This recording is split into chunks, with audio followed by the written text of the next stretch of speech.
on Zoom? He's at the table, sorry. Oh, he's at the table. Oh, he's got a Z by his name, but maybe that Z stands for something else. Mr. Knight, welcome. You've got 5 minutes. Thanks for your patience. Kia ora e te committee. As you know, I'm a professor of law at Te Hanga Waka, Victoria University, Wellington, specialising in constitutional and government law, and I'll try and be brief. This bill proposes a quasi-constitutional regime that seeks to reshape legislation through soft power based on a suite of generalised norms. And in my view, it will fail in that mission.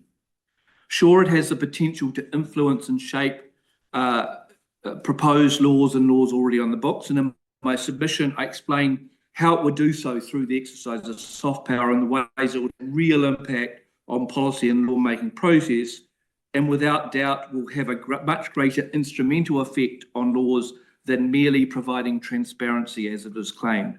While not formally restricting the sovereignty of Parliament, it will, in reality, politically incentivise certain types of law and discourage others. And that's the constitutional magic of these hortatory vetting regimes. But in the medium to long term, it will fail to achieve enduring constitutional character similar to the Public Finance Act and the Bill of Rights Act on which it is partly modelled. It will fail to be a meaningful constitutional blueprint for legislation because many of the norms embedded in the bill are heavily contested and represent ideological dogma that is not above politics as constitutional commitments should. And you've heard much about those principles, and I won't repeat that.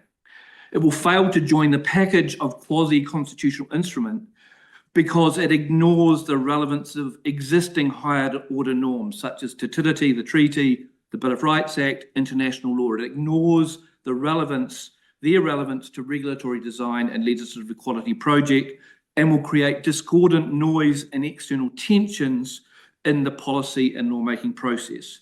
So too with the other important values that are precious to our democracy.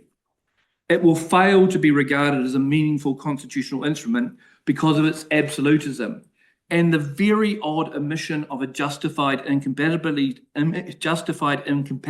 clause, as was seen in earlier versions of the bill, that would have provided a general standard for countervailing matters of public interest to be reasoned through. And I think the committee should pay close attention to its omission, because I'm not sure this point has been raised significantly in submissions.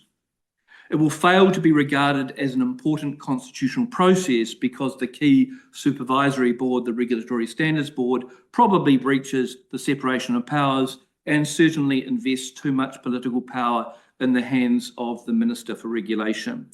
And it will fail to deliver on the constitutional mission because it will be repealed immediately on change of government due to these flaws and the fact it is an instrument of politics rather than a blueprint for lawmaking that sits above politics. To be clear, I'm a big champion for improving legislative quality and regulatory design, but this isn't the solution because of its many flaws.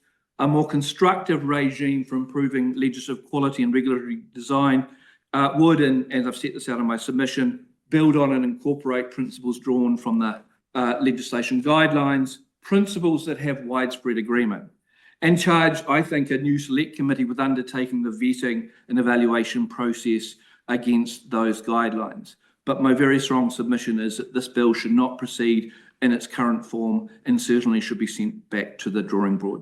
Kia ora. Okay, thank you, Mr. Knight. We've got time for a quick question from Dr. Russell.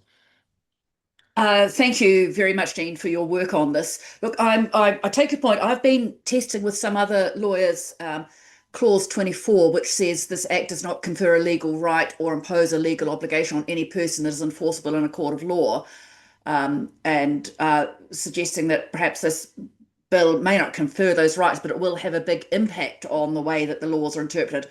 Is that that's what I've taken from your oral submission? Is that what you intended to? Well, I think it has its influence upstream.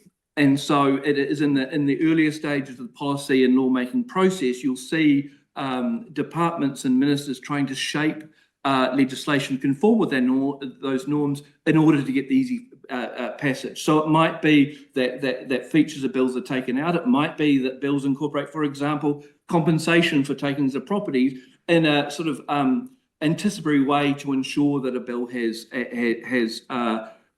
easy passage. There's been some suggestion, I think, from the LDAC about whether there might be a downstream consequence in terms of the courts taking the bill as a nod to interpret the legislation in existing legislation in a particular way. I'm not sure if how real that is. Certainly, in order for the courts to do that, this bill would need to attract a quasi-constitutional character, and for the reason I put out, I don't think it's going to do that, and I think that chance of downstream consequences in interpretation court, while it can't be discounted, is probably more remote.